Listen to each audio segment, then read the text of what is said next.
ব্যক্তি থেকে পরিবার, সমাজ থেকে রাষ্ট্র, দেশ থেকে বিশ্ব সবকিছুর চালিকায় রাজনীতি। তাই রাজনীতির 10 দিক নিয়ে রাজকাহন নিবেদন করছে জি20 ইস্পাত। সাথে আছি আমি তাসনুভা তন্নি। অন্তর্বর্তী সরকার ঘোষিত সময় ফেব্রুয়ারির প্রথমার্ধে ত্রয়োদশ নির্বাচন আয়োজনের লক্ষ্যে ইসিতে শুরু হয়েছে নির্বাচনী সরঞ্জাম সরবরাহের তোড়জোড়। অন্যদিকে আসন্ন ত্রয়োদশ নির্বাচন ঘিরে রাজপথে শুরু হতে যাচ্ছে আন্দোলন। এর মধ্যে আজ সোমবার অবিলম্বে জুলাই সনদের পূর্ণাঙ্গ বাস্তবায়ন, পিআর পদ্ধতিতে নির্বাচন এবং লেভেল প্লেইং ফিল্ড নিশ্চিত সহ 5 দফা দাবিতে আগামী 18 সেপ্টেম্বর থেকে 3 দিনের কর্মসূচি ঘোষণা করেছে বাংলাদেশ জামায়াত ইসলামী। অভিন্ন দাবিতে আন্দোলনের ঘোষণা দিয়েছে ইসলামী আন্দোলন ও খেলাফতে মজলিসও।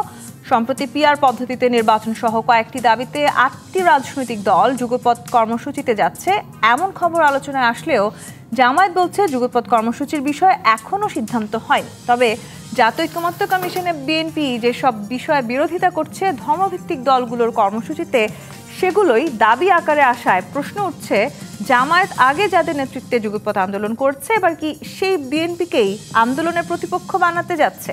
যদি তাই হয় তবে এক্ষেত্রে বিএনপির ভাবনায় কি আছে? এছাড়া জামায়াত স্বীকার না করলেও তাদের আন্দোলন কি যুগপৎ আন্দোলনের ইঙ্গিত দিচ্ছে? কেমন হতে পারে এই আন্দোলনের ফলাফল? এসব নিয়ে আজ রাজকাহনের আলোচনায় স্টুডিওতে আছেন বিএনপির তথ্য সম্পাদক আজিজুল বারী হেলা, যিনি কিছুক্ষণের মধ্যে আমাদের সাথে যুক্ত হবেন। আছেন এবি পার্টির সাধারণ সম্পাদক ব্যারিস্টার আসাদুজ্জামান ফুয়াদ এবং আছেন জাতীয়তাবাদী গণতান্ত্রিক আন্দোলন এনডিএম এর চেয়ারম্যান ববি হাজ্জাজ। স্বাগত জানাচ্ছি আজকের রাজকাহনে।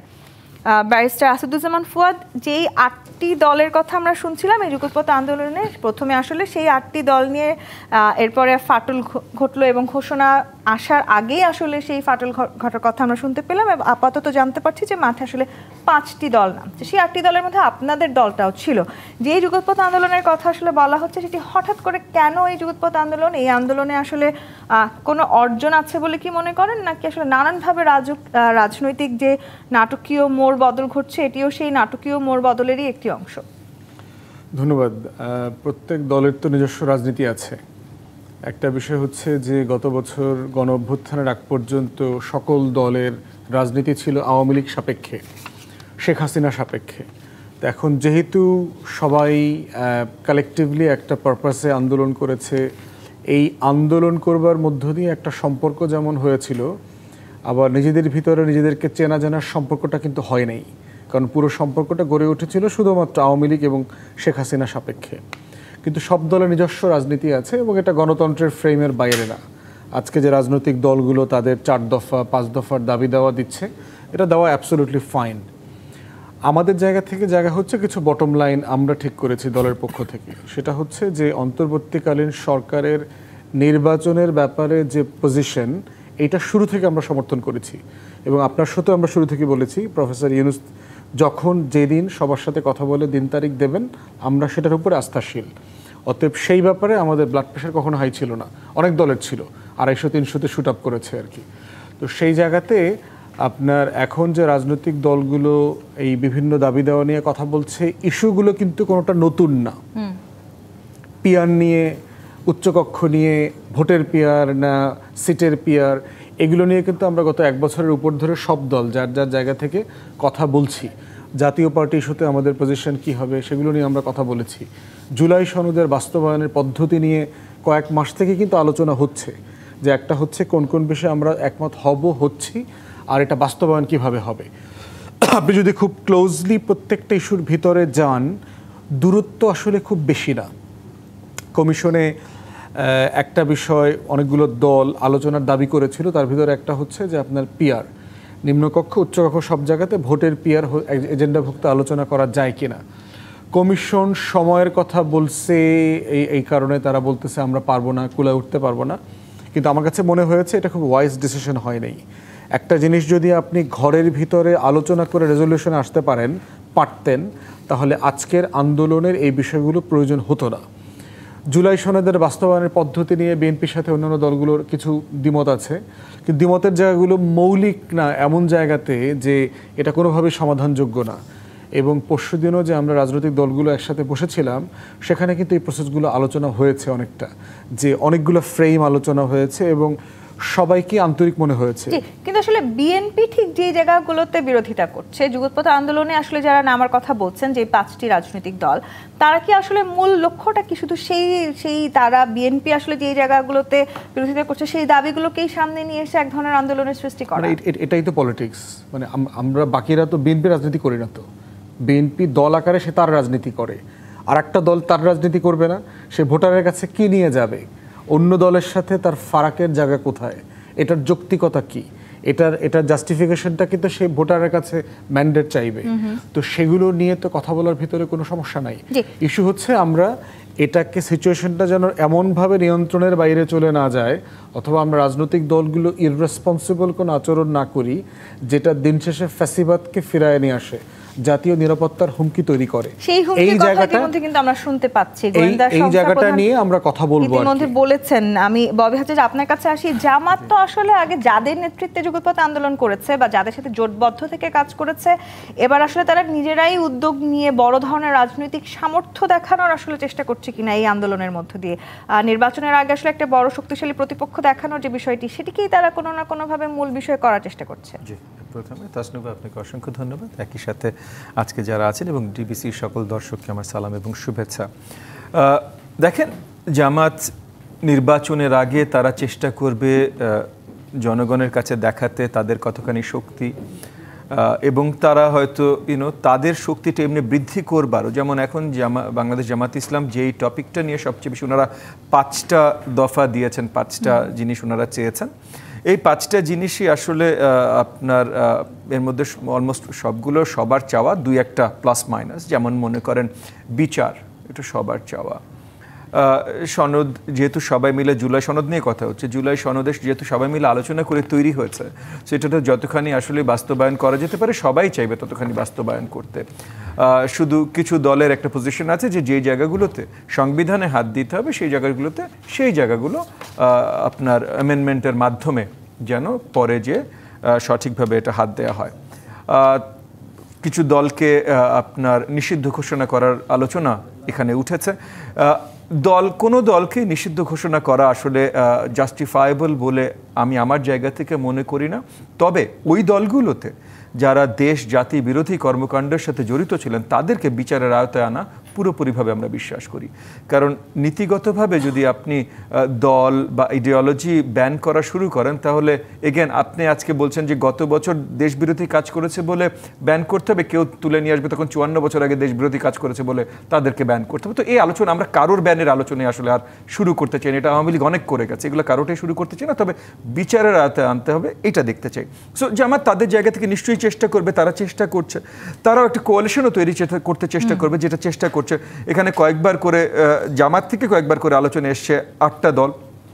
আজকে আমরা দেখেছি এর মধ্যে 8টা দলের ভিতরে 2-1টা দল বের হয়ে এসে বলেছেও যে এরকম কোনো কোয়ালিশনে আমাদের কোনো এগ্রিমেন্ট হয়নি, 2-1টা দল এসে বলেছে। আজকে আমরা দেখেছি সাইমালটেনিয়াসলি 3টা দল সেম ধরনের 3 দফা, বাংলাদেশ খেলাফত মজলিস এবং ইসলামী আন্দোলন সেম ধরনের 3 দিনের এই 5 দফা রিলেটেডই তারা কর্মসূচি দিয়েছেন। সামনে যে হয়তো তারা জোটবদ্ধ হতে পারে, দলগুলোর ভোট একই বাক্সে আনার চেষ্টা করা হচ্ছে, এটা সম্ভব হবে কি না এটা আসলে মুশকিল হতে পারে। কারণ দেখেন, ধর্মভিত্তিক রাজনৈতিক দলগুলোর ভেতরেও তো অনেক ভেদাভেদ আছে, এবং আমরা দেখেছি তারা এই 50 বছরের জার্নিতে একত্রিত হতে পারেনি, এই ভেদাভেদগুলো তারা মেলাতে পারেননি। তো এখন হঠাৎ করে রাতারাতি মিলিয়ে ফেলতে পারবেন, এটা আমার কাছে বিশ্বাসযোগ্য মনে হয় না। ধর্মভিত্তিক কিন্তু অনেকগুলো রাজনৈতিক দল আছে, 1টা 2টো না। এবং এর মধ্যে অনেকগুলো ধর্মভিত্তিক রাজনৈতিক দল কিন্তু শেখ হাসিনার সাথেও ছিল, রাজনৈতিক মানে তাদেরকে সহযোগিতা করেছে। জামাত ইসলামীও তো একসময় আওয়ামী লীগের সাথে নির্বাচন করেছে। আচ্ছা, আমরা রিসেন্ট টাইমসের কথা বলছি না, আমরা আসলে এগেন মানে আমরা যখনই আওয়ামী লীগ ফ্যাসিবাদ এগুলো আলোচনা করছি, আমরা আসলে 2009-এর পরের আওয়ামী লীগ নিয়ে কথা বলছি। সো তার আগের আওয়ামী লীগের সাথে কে কোথায় কখন কাজ করেছে এটা আমরা আসলে এখন হিসাবে আনছি না।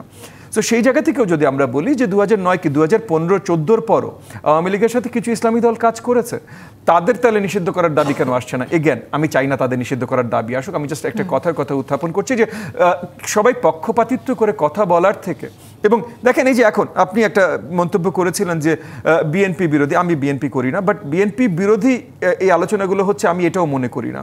কারণ জামাত ইসলাম থেকে শুরু করে বাকি দলগুলো যারাই যা যা চাচ্ছেন তারা কিন্তু অন্তর্বর্তীকালীন সরকার থেকে চাচ্ছেন, এগুলো কিন্তু বিএনপির কাছে চাওয়া না।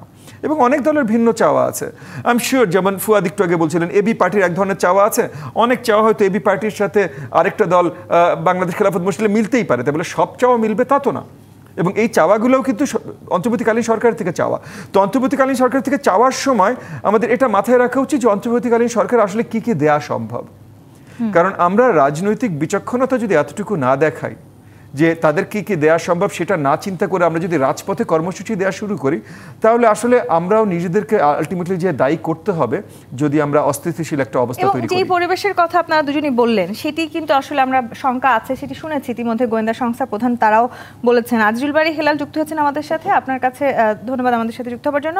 আপনার কাছে যে প্রশ্ন করতে চাই, আসলে এই যে আসলে প্রতিপক্ষ কিংবা জামায়াতে ইসলামী আসলে যেই যুগপৎ আন্দোলন করবার কথা বলছে যে 5টি রাজনৈতিক দলের সাথে, তাদের আসলে এইবারকার যুগপৎ শক্তির প্রতিপক্ষটাকে এই অন্তর্বর্তীকালীন সরকার নাকি বিএনপি?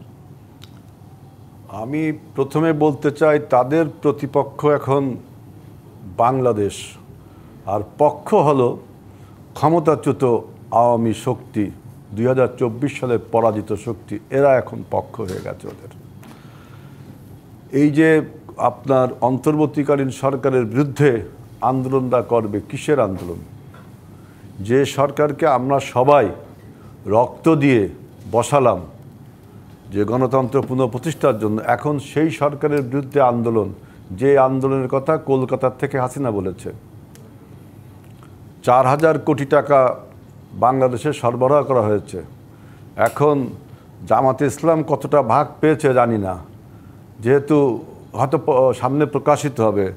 যেহেতু হাসিনাও বলেছে যে এই সরকারের অধীনে যাতে নির্বাচন না হয়, জামাতে ইসলাম এখন আপনার অন্য অন্য শক্তিকে আপনার বিভ্রান্ত করে তারা একটা আন্দোলন করবে কি, জুলাই সনদের লিগ্যাল ফ্রেমওয়ার্ক, জুলাই সনদের বাস্তবায়ন এবং পিআর পদ্ধতির জন্য। তো এখন আপনি দেখেন যে তিনটাই একটা ইররেশনাল, ইললজিক। এই জন্য বলছি যে এটা এই মুহূর্তে প্র্যাগমেটিক না। এই আলোচনা আমরা বহু করেছি, তারপরেও তারা এই যে আপনার এই সরকারের বিরুদ্ধে আন্দোলন করবে। এখন আমার বক্তব্য, জামাত ইসলাম যেভাবে কেমোফ্লেজ করে বিভিন্ন রাজনীতি করছে এবং তাদের সাথে যারা যুক্ত হয়েছে, আর অনেকে এখনও যুক্ত হয়নি কিন্তু টেলিভিশন পত্রপত্রিকায় জামাতের পক্ষে বয়ান দিয়ে চলছে ঠিকই, জামাতের পক্ষে মানে প্রকারান্তরে হাসিনার পক্ষে বয়ান দিয়ে চলছে ঠিকই। কেমোফ্লেজ রাজনীতির এক অনন্য উদাহরণ এই জামাতে ইসলাম আপনার শুরু করেছে। ধর্মের যে রাজনৈতিক অপব্যবহার, ধর্মের রাজনৈতিক ব্যবহার নিয়ে আমার কোনো বক্তব্য নেই, কারণ রাজনীতিতে ধর্মের ব্যবহার পৃথিবীর সব দেশে আছে, কিন্তু রাজনৈতিক যে অপব্যবহার শুরু করেছে জামাতে ইসলাম। আমি ডাকসু এবং চাকসু নির্বাচনে একটা টেলিভিশনে জামাতে ইসলামের এক নেতাকে বলেছিলাম যে আপনাদের প্যানেলে যে 3 জন নারী আপনার দাঁড়িয়েছে তারা কিন্তু হেজাব দেয়নি। জামাতে ইসলাম এ ব্যাপারে কি বলে, যেহেতু হেজাব ইসলামে ম্যান্ডেটরি, আপনি জামাতে ইসলামে নাম দিচ্ছেন অথচ হেজাবকে ম্যান্ডেটরি বলছেন না। আমি এই কথাও বলছি, যদি হতো বাংলাদেশ ছাত্র শিবির তাহলে আপনি হেজাব করেন কি না করেন এ ব্যাপারে আমার কোনো বক্তব্য না। যখন ইসলামকে ব্যবহার করছেন রাজনৈতিক উদ্দেশ্য প্রণীত হয়ে, ইসলামের অপব্যবহার করছেন, সেজন্য বলছি জামাত কেমোফ্লেজ রাজনীতির এক অনন্য উদাহরণ সৃষ্টি করেছে। কিন্তু আজিজুল বারী হেলাল, বাংলাদেশের যুগপৎ আন্দোলনের ইতিহাস তো বেশ সমৃদ্ধ। এই যুগপৎ আন্দোলনের উদ্দেশ্য কি? এই যুগপৎ আন্দোলনের উদ্দেশ্যটা কি? আপনার টু এস্টাবলিশ ডেমোক্রেসি। আমাদের 24-এর গণঅভ্যুত্থানের স্পিরিটটা ছিল কি, যে টু এস্টাবলিশ দ্য ডেমোক্রেসি। সেই ডেমোক্রেসি এস্টাবলিশডের পথে অন্তরায় হয়ে আপনি বলছেন যে এই সরকারের বিরুদ্ধে আন্দোলন করবেন। হাসিনাও একই কথা বলেছে যে একটি তত্ত্বাবধায়ক সরকারের কথা। আপনি বুঝুন, এই অন্তর্বর্তীকালীন সরকার যদি আপনারা ফেলতে চান তাহলে নতুন যে তত্ত্বাবধায়ক সরকারের কথা আপনারা বলছেন, মানে বাংলাদেশকে কি ভয়াবহ পরিস্থিতির দিকে আপনারা নিয়ে যাচ্ছেন। আপনারা নতুন একটি সরকার প্রতিষ্ঠা করা, এটা কি আপনার কোনো সোজা কথা? এবং এটা কি প্র্যাগমেটিক? এখন এই আন্দোলন থেকে আসলে একটা ভয়াবহ পরিস্থিতি হবে, সেটা কি বিএনপি মনে করছে? ভয়াবহ পরিস্থিতি জনগণ অবশ্যই এটাকে প্রত্যাখ্যান করবে। কারণ কি, জনগণ রক্ত দিয়েছে, 24-এর গণ অভ্যুত্থানে রক্ত দিয়েছে ডেমোক্রেসি এস্টাবলিশ করার জন্য। আর আজকে যারা ডেমোক্রেসির বিরুদ্ধাচরণ করছেন তাদেরকে জনগণ প্রত্যাখ্যান করবে। ফুয়াদ, একটু আপনার কাছে আসি। এই যে আসলে বারবার বলা হচ্ছে এই সরকার, মানে যে অন্তর্বর্তীকালীন সরকার আসলে 4-5 মাসের মধ্যে নির্বাচন দিয়ে চলে যেতে চাইছে, সেটি তো তারা বারবার বলছে। তাদের বিরুদ্ধে আন্দোলনে নামার অবকাশ আসলে কতখানি থাকে? তাদের বিরুদ্ধে আন্দোলনে নামছে বলে আমি মনে করছি না, দাবি দেওয়ার জন্য নামতেছে। যেমন ধরেন, টিচাররা আজকে আন্দোলন করছে না, তারা সরকারিকরণ চায়, এমপিভুক্ত টিচাররা। গতকালকে দেখলাম ইবতিদায়ী মাদ্রাসাগুলো স্বীকৃতি চায়, নিবন্ধন চায়। মানে দাবি দেওয়া করাটা মানে হচ্ছে সরকার বিরোধী আন্দোলন না। কেউ কি সরকারের পদত্যাগ চেয়েছে? আজকে যে 3টা দল আপনার প্রেস ব্রিফিং করেছে, কেউ কি সরকারের পদত্যাগ তো চায় নাই। তাদের কোনো দাবি সরকারের বিরুদ্ধে না, সরকারের কাছে। সরকারের কাছেই তো রাজনৈতিক দল দাবিগুলো করবে, এটার ভিতরে কোনো সমস্যা নাই তো। হেলাল ভাইয়ের সাথে জামাত নেতাদের রাজনীতির পার্থক্য তো এইখানেই। ওনারা যেটা চায় ওনারা সেটা চায় না, এটা তো সব দলের রাজনীতি। বয় ভাই যেটা চায় আমি সেটা চাই না, এটা তো আমার রাজনীতি। এখন এই রাজনীতির জায়গাটি তো গণতন্ত্রের ফ্রেমের মধ্যে করতে হবে। আমরা যেটা চাই, যেমন আমাদের দলের পক্ষ থেকে আমরা বলেছি, যদি বাস্তবায়নের পদ্ধতি ব্যাপারে আমরা জাস্টিফায়েবল, যৌক্তিক জায়গাতে আসতে না পারি, এবি পার্টি হয়তো জুলাই সনদ সিগনেচার করবে না। কিন্তু তারা নির্বাচন বানচাল করা, ফেব্রুয়ারিতে নির্বাচনে যাব না, বয়কট করব, সেদিকেও আমরা যাব না। নির্বাচনে আমরা যাব। সরকার, অন্তর্বর্তীকালীন সরকার যখন যেদিন নির্বাচন দেবে, এই নির্বাচনে আমরা অংশগ্রহণ করব। আর বিএনপির পলিসির যেখানে যেখানে আমার ডিফারেন্স অফ ওপিনিয়ন আছে, দ্বিমত আছে, এটাই পাবলিকলি বলবো যে আমি বিএনপির সাথে এখানে একমত না এই কারণে। এই ফ্রেমের মধ্যে আমরা পলিটিক্সটা করতে চাই। দিন শেষে হচ্ছে আমার শত্রু যেন আমার রাজনীতি থেকে ফায়দা নিতে না পারে, এইটা হচ্ছে আমাদের সবাইকে মাথায় রাখতে হবে। কিন্তু এই রাজনৈতিক ফায়দাটার দিকেই কি আবার আমরা হাঁটছি কিনা ববি হাজার? এই যে আসলে যে বারবার আন্দোলনের কথা বলা হচ্ছে, রাজপথে এবারের আন্দোলন আসলে এক ধরনের বড় পরিবর্তন নিয়ে আসবে কিনা, সেই সমীকরণ নিয়েও আসলে নানানভাবে আমরা চিন্তা করছি। সেখানে সংখ্যানুপাতিক পদ্ধতিতে নির্বাচন, সেটি তো আসলে এই 4 দফার প্রথম দফা হিসেবে আসলে সবাই বিবেচনা করছেন। বিএনপির একার ছাড় দেওয়ারও তো আসলে এটি ব্যাপার না, অন্যান্য রাজনৈতিক দলগুলো কি তাহলে ব্যাপারে ছাড় দিবে? দেখেন, প্রথমত আপার হাউসে পিআরে আমরা যেতে পারি, এইটা আপনার ঐক্যমত কমিশনে, মানে যে সনদে যেটা আসছে, হ্যাঁ, সেখানে অলরেডি কিছু দলের আপনার নোট অফ ডিসেন্টের সাথে এটা চলে এসেছে। সো আপার হাউস হচ্ছে, এবং আপার হাউসে আপনার পিআর পদ্ধতি আসছে। ভোটের পিআর, সরি, ভোটের পিআর, হ্যাঁ, পিআর মানে ভোটের পিআর, কমিশন যেটা প্রস্তাব, হ্যাঁ, যেটা কমিশন প্রস্তাব করেছে, সো ভোটের পিআর। কারণ আসলে আসনের পিআর হলে তো আর পিআর হয় না, ভোটের পিআর। তো ওই জায়গা থেকে এটা কিন্তু অলরেডি এগ্রিড আপন, মানে এটা ডিসাইডেড ইস্যু, মানে এই ইস্যুটা শেষ। কিন্তু এখন আলোচনায় জামাত, স্পেশালি একটা দল ইসলামী আন্দোলন যেভাবে আনছেন, তারা বোধহয় চাচ্ছেন সব জায়গায় শুধু পিআরই হবে, অন্য কিছু হবে না। তো এটা তো মানে তাদের একতরফা আলোচনা। তো একতরফা আলোচনা নিয়ে তারা দাবি করতে পারেন, অনেক কিছু করতে পারেন, কিন্তু এগেন এটা জেনারেল পাবলিক বা সব রাজনৈতিক দলের না। আর সব রাজনৈতিক মেজরিটি রাজনৈতিক দলের যেটা পিআরের একটা চাওয়া ছিল, সেটা অলরেডি কিছু দল ডিসেন্ট দিয়েছে, কিন্তু সনদে চলে এসেছে। তো সনদে চলে আসা মানেই তো এটা আগামীতে যে বাস্তবায়ন হবে। তো বাস্তবায়নে যে কিছু যে চলেই এসেছি, তাহলে এটা নিয়ে সরকারকে আলাদা করে চাপ প্রয়োগ করার কোনো কারণ আমি দেখি না। তবে এগেন অন্য কেউ যদি দেখেন, তারা করতে পারেন। প্রবলেমটা যে জায়গায় দাঁড়াচ্ছে হলো যে আমরা এখন একটা নাজুক অবস্থানে আছি।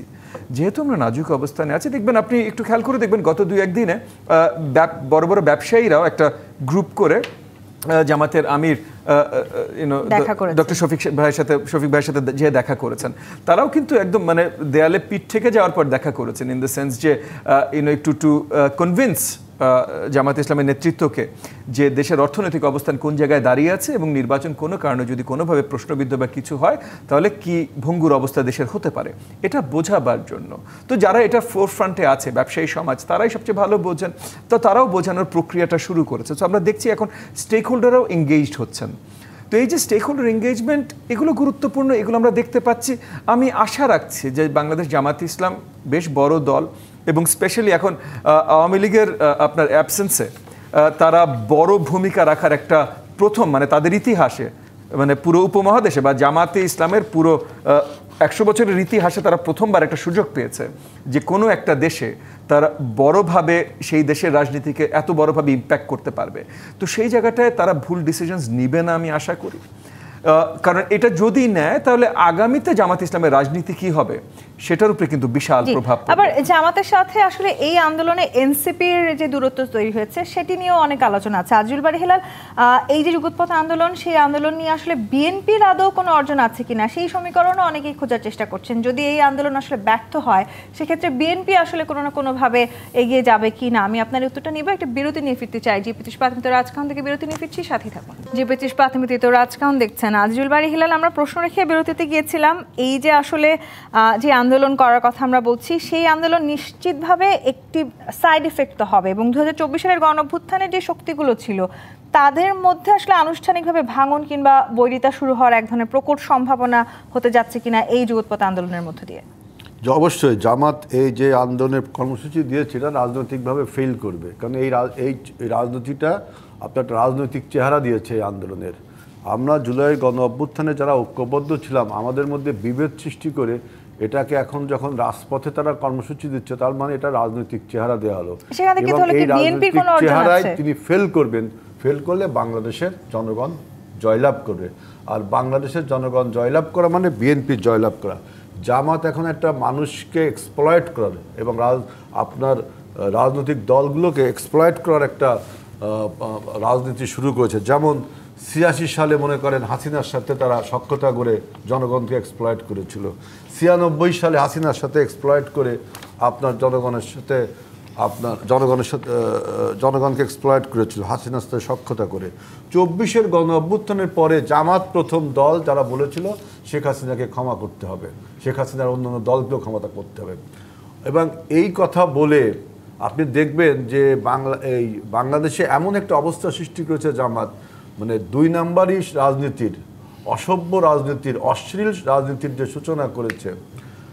প্রথমে তারা আওয়ামী লীগের বিরুদ্ধে দেখবেন যত মামলা, এই সমস্ত মামলা দেওয়া উচিত ছিল পুলিশের। আমরা বলেছি যে পুলিশ প্রশাসনে এবং ব্যুরোক্রেসিতে জামাতের একটা প্রাধান্য এবং প্রাবল্য রয়েছে, ব্যাপক প্রাধান্য রয়েছে। জামাত এই জায়গাগুলো বিএনপির সাথে দীর্ঘদিনের মিত্র ছিল, এটা শুধু আপনাদের নির্বাচনী মিত্র, কোনো রাজনৈতিক মিত্র ছিল না, নির্বাচনী মিত্র। আমরা এখন রাজনৈতিক কথা বলছি।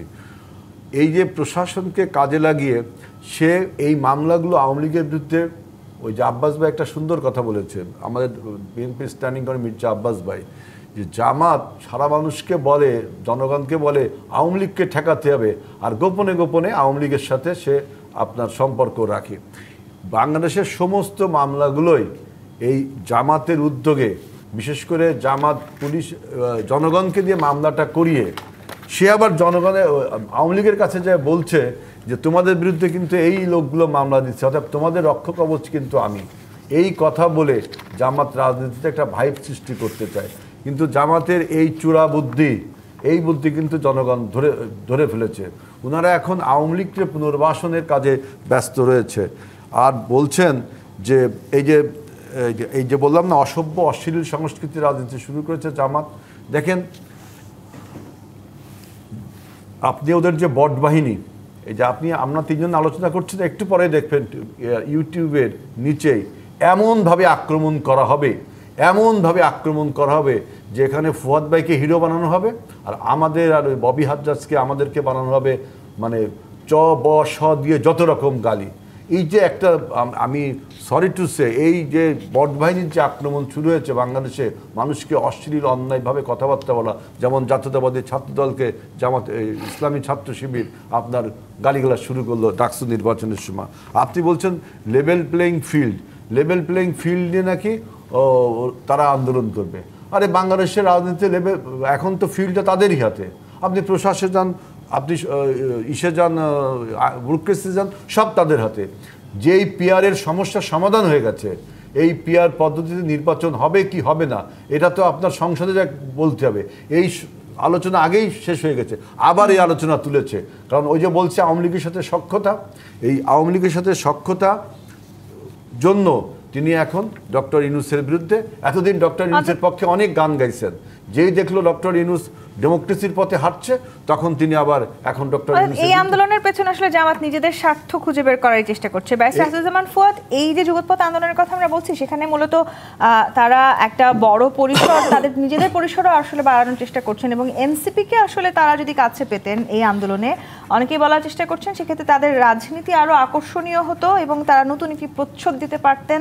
দেওবন্দি আলেমদের দলগুলো পেয়ে তারা মাওলানা মওদুদি বিরোধী ধর্মতাত্ত্বিক সমালোচনার এবং বিরোধীদের জায়গাও বন্ধ করতে পারবেন, সেরকম এক ধরনের আলোচনাও আছে। আবার উপদেষ্টা মাহফুজ আলম বলেছেন বাংলাদেশে আরেকটি ছায়া মওদুদিবাদী দলের প্রয়োজন নেই। দেখেন, বিষয়টা এটা ডক্টরিনাল বিষয় না, এটা মতাদর্শিক রাজনীতির এত বিষয় না। এবং হেলাল ভাই যেভাবে বিরোধী দল আকারে তাকে চিন্তা করছেন, সেটা আসলে এত বড় সাইজের বিরোধী দল হওয়ার মতো না। এই জন্য আমার মনে হয় যে বিষয়টা হচ্ছে কিছু নেগোসিয়েশনের ব্যাপার। পিআরের আলোচনা যখন হয়েছে উচ্চ কক্ষে, বিএনপি ছাড়া সবাই মোটামুটি একমত যে পিআরটা ভোটে হওয়া দরকার, তা না হলে সংরক্ষিত আসনের মতো করে আর একটা উচ্চ কক্ষের সংসদ বানানোর কোনো প্রয়োজন নাই। আমাদের দলের পক্ষ থেকে আমরা শুরু থেকে বলেছিলাম যে আপনার উচ্চকক্ষের কোনো প্রয়োজন নাই বাংলাদেশে, যেটা দরকার আপনি এই সংসদের মধ্যেই একটা মিক্স সিস্টেম করেন। 200 আসন বিদ্যমান পদ্ধতিতে নির্বাচন হোক, 100 আসনে পিআর হোক। এটার মধ্য দিয়ে ধরেন বিএনপি এমনিতে সরকার গঠন করে ফেলবে, এই 200-র ভিতর থেকে 160-70 সে পাবে। বাকি ছোটোখাটো দল যারা আছে 1%, 2% ভোট পেয়ে তাদেরও সংসদের প্রতিনিধিত্বশীল হবে। আলোচনাটা হোক, এবং কমিশনে কিন্তু দিন বাড়ানোর একটা প্রস্তাব এসছে যে আজকে সময় শেষ হয়ে গেছে, আরও 1 মাস 15 দিন সময়টা বাড়ানো যায় কিনা। এই আলোচনাটা সমাধানযোগ্য। এরপরে হচ্ছে সনদটা কীভাবে বাস্তবায়ন হবে, কবে থেকে বাস্তবায়ন হবে, এই প্রসেসটাও খুব দূরত্ব আছে তা না। বিএনপি চাচ্ছে সনদের বাস্তবায়নটা সাংবিধানিক ফ্রেমে হোক, 106-এর মধ্যে হোক। বিএনপি ছাড়া বাকি বলছে যেহেতু এটা গণ অভ্যুত্থানের সরকার, এটা অন্য কোনো ফর্মে হতে পারে, এটা গণভোটে হতে পারে, এটা গণপরিষদের মাধ্যমে হতে হবে, অথবা এটা প্রোক্লামেশন জারি করে হতে পারে। এইটা কথা বলে সমাধানযোগ্য একটা ব্যাপার। এইটাতে আমরা বোধ করছি না যে দূরত্বটা এত বেশি যে কয়েকদিন পরে বিএনপি জামাত রাস্তাঘাটে মারামারি করতে শুরু করবে, ব্যাপারটা একদমই সেখানে না। বরং কমিশনের মিটিংয়ে আমরা দেখলাম যে সবাই সবার প্রতি অত্যন্ত শ্রদ্ধাশীল, অত্যন্ত সমাধানের জন্য তারা আন্তরিক। অনেক সমালোচনা আছে যে কমিশনে যখন মিটিং হয় তখন রাজনৈতিক দলগুলো একরকম আচরণ করে, বেরিয়ে এসে তাদের আচরণ পাল্টে যায়। বাংলাদেশের রাজনৈতিক খাসলত তো আপনি ওভারনাইট বদলায় যাবে না, তাই না? আমরা তো সাডেনলি ফেরেশতা হয়ে যাইনি গণ অভ্যুত্থান হওয়ার কারণে। তো এই জন্য এই প্রসেসটাই হচ্ছে একটা রাষ্ট্র গঠনের প্রসেস, এর বাইরে কোনো প্রসেস নাই। আমার বটম লাইন হচ্ছে যে রাষ্ট্র যেন সংকটে না পারে। আমি দাবি দেওয়া করব, আমি দ্বিমত করব, আমি বিএনপির সমালোচনা করব, আমি সরকারকে যতভাবে জবাবদিহিতার আওতায় আনা দরকার সেটা চেষ্টা করব, কিন্তু দেশের শত্রু পুনর্বাসিত যেন না হয়। এসালম আর শেখ হাসিনা যা যা চায়, আমার আন্দোলন সংগ্রামের মধ্য দিয়ে যেন এগুলো অ্যাচিভ করার সুযোগ তৈরি না হয়। কিন্তু যে দর কষাকষির কথা আপনি বলছেন, ববি হাজার, যদি সেই জায়গাটিতে আসি, গণ অভ্যুত্থানের প্রধান এজেন্সি হিসেবে এককভাবে দীর্ঘ ম্যাচের ধৈর্য নিয়ে আসলে দাঁড়িয়ে থাকার চেয়ে নির্বাচনের আগে দর কষাকষি করাটাই অনেকটাই সহজ, এটা অনেকেই মনে করেন। এবং যুগপৎ যে আন্দোলন, সেই জায়গাটিতে যৌথতায় লাভটা বেশি হবে। আসলে সেই লাভের পেছনেই কি তাহলে জামায়াত ইসলামী দৌড়াচ্ছে? দেখেন, নির্বাচন একটা কম্পিটিশন। এই কম্পিটিশনে প্রত্যেকটা দল কম্পিটিটর, তার প্রত্যেকটা দলের একটা প্রচেষ্টা থাকবে তারা এই কম্পিটিশনে নিজেদের জন্য কত বড় জয় আনতে পারেন। সো এই প্রচেষ্টাটা যতক্ষণ পর্যন্ত আপনার লিগ্যাল এবং মোরালি সঠিকভাবে কেউ করছেন, তাদেরকে আপনি দোষারোপ করতে পারবেন না। এবং এইখানে এই কম্পিটিশনে তারা এগিয়ে যাবার জন্য যদি যাদের দায়িত্ব এই কম্পিটিশনটা পরিচালনা করবার, যেমন এখন অন্তর্বর্তীকালীন সরকারের দায়িত্ব, তাদের কাছে যদি কিছু চাওয়ার থাকে এবং চায়, সেটার জন্য আপনি তাদেরকে দোষারোপ করতে পারবেন না। কিন্তু কতখানি জাস্টিফায়েবল, কতখানি লিগ্যাল, কতখানি মোরাল, সো এখানে লিগ্যাল কিছু আলোচনা চলে আসে যে কোনটা লিগ্যাল, যে আমরা কতখানি চেঞ্জ কনস্টিটিউশনে লিগ্যালি আনতে পারি। কনস্টিটিউশন একটা লিগ্যাল ডকুমেন্ট, এবং এখনও বাংলাদেশের ভিত্তি একটা কনস্টিটিউশনই। সেই কনস্টিটিউশন আমরা চেঞ্জ আনতে চাই, ঠিক আছে, কিন্তু ওই কনস্টিটিউশনটা কিন্তু এখন পর্যন্ত বহাল, এবং এই কনস্টিটিউশনই আমাদের এই অন্তর্বর্তীকালীন সরকারেরও লিগ্যাল ভিত্তি। সেই জায়গা থেকে এখন এই কনস্টিটিউশনগুলো চেঞ্জ আনার কী উপায় আছে? কনস্টিটিউশন চেঞ্জ আনার খুব সহজ উপায় আছে, অ্যামেন্ডমেন্টের মাধ্যমে কনস্টিটিউশনে চেঞ্জ আনা। এবং আমি এমন আলোচনাও শুনেছি কেউ কেউ করছেন যে অ্যামেন্ডমেন্টের মাধ্যমে কনস্টিটিউশন চেঞ্জ আসলে সেটা কোর্ট থেকে আবার বাতিল করে দেওয়া যেতে পারে। না, যদি প্রিন্সিপালস অফ দ্য কনস্টিটিউশনের বিরুদ্ধে হয় তাহলে আপনি অ্যামেন্ডমেন্ট ছাড়াও যেটাই করেন না কেন কোনো না কোনোভাবে চ্যালেঞ্জ করা যেতে পারে। আপনি যদি নতুন একটা কনস্টিটিউশন লিখলেন ভাই, হ্যাঁ নতুন লিখলেন, সেটা প্রিন্সিপাল এক আর আপনি ভেতরে আর্টিকেল দিয়েছেন আরেক, সেইটাও কোর্টে চ্যালেঞ্জ করা যেতে পারে। আপনি যদি বলেন কোর্টে কোনোভাবে কিছু চ্যালেঞ্জ করা যাবে না, যে ধরনের কথাবার্তা মনে করেন হাসিনা বলতো বা এর আগে যেগুলো হতো, ওই চ্যালেঞ্জ করা যাবে না ধরনের কথাবার্তা আসলেই আমরা মূল সমস্যার সম্মুখীন হই। যেমন মনে করেন এই যে বাংলাদেশ জামাত ইসলাম থেকে গতকাল না আজকে দেখলাম কিছু আর্টিকেলস ছাপানো হয়েছে যে তারা দলগতভাবে বলেছেন তারা দেখতে চান এই জিনিসগুলো জুলাই সনদের ব্যাপারে, যে জুলাই সনদকে সবাইকে সম্মান করতে হবে। ঠিক আছে, সবাই মিলে বানিয়েছি, নিশ্চয়ই সম্মান করবে। জুলাই সনদের কোনো ধরনের বিরোধিতা করলে সেটা ট্রিজনাস অফেন্স হিসেবে দেখা হবে। দেখেন এই জিনিসগুলো হলো বলছে যে না, আমরা যেটা বলছি সেটি এরপর আর কোনো চেঞ্জ আসবে না। না ভাই, আজকে আমি একটা বললাম, উনি একটা বললেন, শেষ ভাই আরেকটা বললেন, আগামী 5 বছর পর যে আমি নিজেও মত বদলে ফেলতে পারি, উনি মত বদলে ফেলতে পারেন, নেক্সট প্রজন্ম আমাদের মতো সেম একমত হবেন না। 72-এর প্রজন্ম এক ধরনের একমত, এক জায়গায় একমত ছিলেন, আজকে এসে আমরা ভিন্ন মত হয়েছি। সো এই জায়গাগুলোতে কোনো কিছু রিটার্ন ইন স্টোন হইতে পারে না। সো এই ধরনের চাওয়াটাও আসলে আমার মনে হয় অপ্রত্যাশিত। কিন্তু আবার জামাত ইসলামী আসলে ডাকসু এবং জাকসু নির্বাচনের যে খণ্ড যুদ্ধ তারা বলার চেষ্টা করছে, সেখানে তাদের এক ধরনের সেই যুদ্ধে তারা জয়ী হয়েছে এবং সেটিকে তারা বহুমাত্রিকভাবে সামনের চূড়ান্ত যুদ্ধেও কাজে লাগাবে, সেই সম্ভাবনা কতখানি আছে এই আন্দোলনের মধ্য দিয়ে? সেই লাভ ক্ষতি আমরা সমীকরণটা দেখতে চাই। আরেকটি বিরতি নিয়ে ফিরতে হবে। দর্শক, জি25 প্রাথমিক রাজকাহনে আরেকটি বিরতি নিয়ে ফিরছি, সাথে থাক। জি25 প্রাথমিক রাজকাহন দেখছেন। ব্যারিস্টার রাশিদুজ্জামান ফুয়াদ, ডাকসু এবং জাকসু নির্বাচনের মধ্য দিয়ে জামায়াত ইসলামী মনে করছে এই খণ্ডযুদ্ধে জয়ী হয়ে তারা আসলে বহুমাত্রিকভাবে এটাকে কাজে লাগাতে পারবে এবং জাতীয় ক্ষমতার মূল যুদ্ধে তারা বড় মাত্রায় এগিয়ে গেছে এবং সেটিকেও তারা এই আন্দোলনে এক ধরনের কাজে লাগানোর চেষ্টা করছে। এই লজিকটাকে আপনি কিভাবে দেখছেন? দেখেন, এটা করার ভিতরে তো কোনো অন্যায় নাই। তো গণতান্ত্রিক ফ্রেমের ভিতরে যদি থাকা যায়, এই ম্যাচে আপনি রেফারির নিয়ম মেনে যত জায়গায় গোল দিতে পারেন, আপনার গোল দেওয়ার তো একটা টার্গেট যে কোনো প্লেয়ারের থাকবে।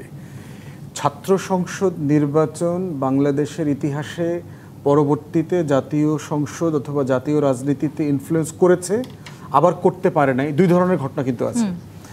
এক্সাম্পল দেই আপনাকে, 69-এর নির্বাচনে তোফায়েল আহমেদ সাহেব ছাত্রলীগের পক্ষ থেকে প্রথম ডাকসুর ভিপি হইলেন। গণ অভ্যুত্থান হইল ওনাদের নেতৃত্বে, ইলেকশনে আওয়ামী লীগ জিতলো, মুক্তিযুদ্ধ হইল। এটা যেমন সত্য, আবার 90-91-তে তখন হেলাল ভাইরা ক্যাম্পাসে প্রমিনেন্ট ছাত্রনেতা, এটারও কিন্তু একটা রেজাল্ট 90-91 নির্বাচনের ডাকসু নির্বাচন কিন্তু জাতীয় নির্বাচনে পড়েছে, বিএনপি ভালো করেছে।